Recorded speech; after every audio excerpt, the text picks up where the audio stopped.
Приветствую всех на своем канале. В общем, около 2 месяцев не был я в своем саду. И вот пришел немножко прогуляться. Сегодня у нас температура чуть ниже нуля, где-то 2-3 градуса мороза. И пришел посмотреть, что здесь да как. Ну, в общем-то, кроты делают свою работу. Роют, сволочи. Эти бугорки, получается, по всему саду. А вот именно вот здесь, в этом месте, ну, снегом, конечно, все присыпало, поэтому не так видно. Но виднеется вон на экране черные такие пятна. В общем, такие дела. Весь сад спит. Все пока что хорошо. Сильных морозов у нас не было. За 2 месяца у нас самый низкий градус был, это около минус 15 ночью, а днем температура ниже 10 градусов еще не было. Это очень радует, поскольку у меня в саду очень много южных плодовых таких культур. И я очень переживаю, чтобы не было сильных морозов, чтобы не было как в прошлом году. Зимой мороз побил. Весной вот этот весь снег растаял. Здесь болото было месяц или два, уже даже не помню. Поэтому не хочется еще раз такого повторения. В общем, здесь у меня вот малина немножко за лето обновилась. В этом году очень много потерял я урожая малины, потому что вот в этом месте, вот через пару метров, очень много вымокло. И за лето немного все-таки обновилось. Надеюсь, что это все здесь восстановится.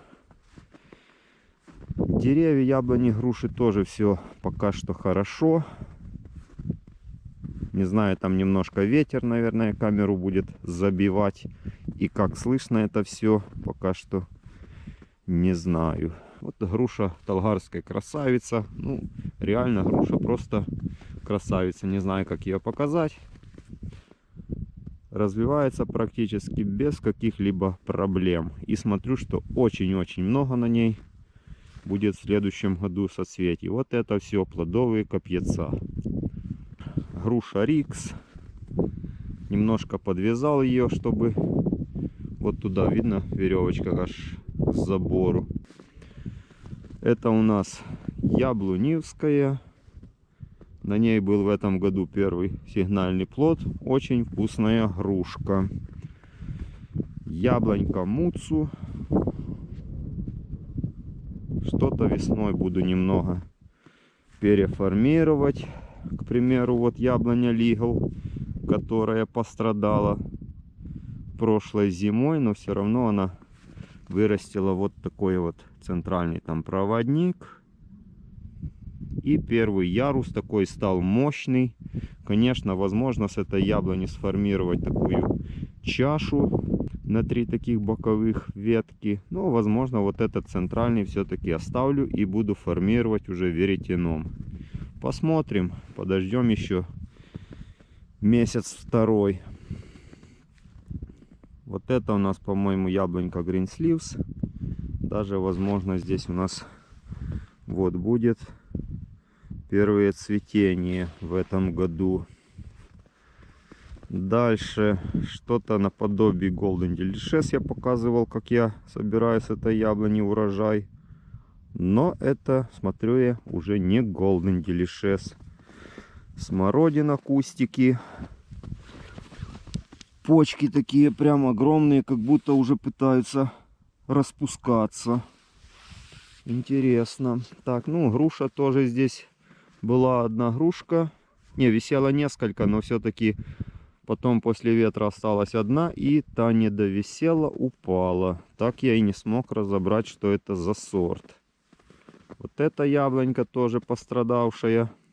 Показывал я здесь вот это в грибах. Покрытые веточки. Но, возможно, эта яблонька восстановится. Вот этот вот волчок с нижней части отбила. Я пока что думаю, что с этой яблоней делать. Или с этого волчка сформировать новую яблоню. Ну, в общем, его выровнять там. и сделать центральным проводником. Или все же пускай как растет, так растет. Если что-то отсохнет, то просто отрезать. В общем, яблонька это имеет очень вкусные плоды. Какой сорт пока что не разобрался, но яблоки были одни из самых вкусных. Понравились мне больше всего. Яблонька Флорина, на которой плодовая почка очень большая. Не знаю, вот как там на камеру видно, но в принципе на вот этой яблоне Флорина, наверное, плодовая почка одна из самых больших из практически всех яблонь. Сливка Гек. Тоже имеется здесь плодовых образований очень много. Тоже надо будет немножко ее переформировать. Вот здесь вот эта веточка, она очень такая вертикальная. Поэтому надо будет перевести на вот эту и на вот эту. Вот это обрезать.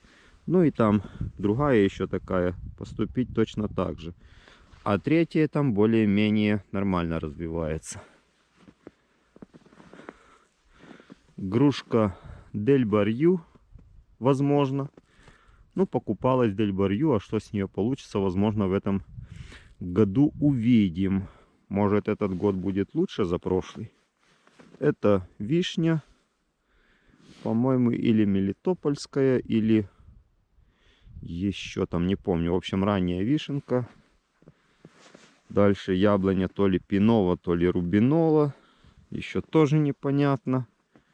Просто нет такого полноценного урожая, чтобы можно было это все, как бы все факты сопоставить и разобраться. Это тоже слива. Не знаю пока что какая. Имеет хорошую силу роста. И получается ей в этом году уже будет 5-й год. Вот такая вымахала за 4 года. Внизу там ствол, наверное, сантиметров около 6-7 в диаметре. Так, что у нас? Это у нас краснолистная алыча лыхны. Дальше персики такие несчастные тоже пострадали в прошлом году. Вот это все обновляется. Реально не знаю, что с них будет. Может и зацветет в этом году. Посмотрим. Как, впрочем, и все остальные. Вот эти деревца, которые я этой осенью досаживал. Яблоньки. Здесь у нас чемпион, топаз. И еще не помню. Надо уже смотреть. Потому что те деревья, которые сажались раньше, я их уже знаю, где у меня что растет. А все то, что новое, то надо пока что запоминать, так скажем, как в школе. Вот это черешня Валерий Чекалов.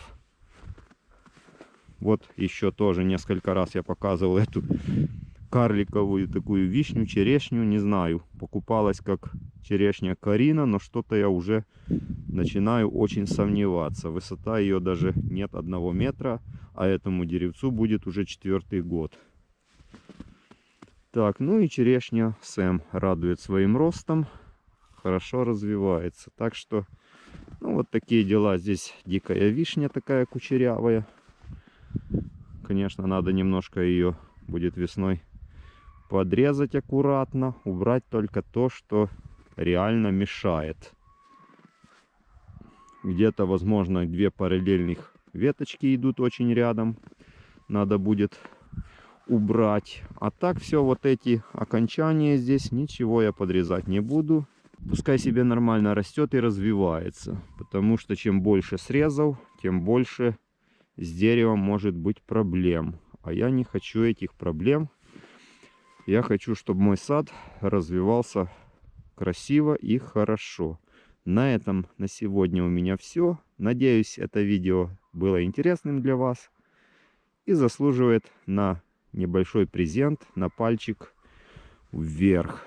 Если есть какие-то комментарии, то пишите. Вопросы задавайте. Ну, я с вами прощаюсь до следующего видео. Пока-пока.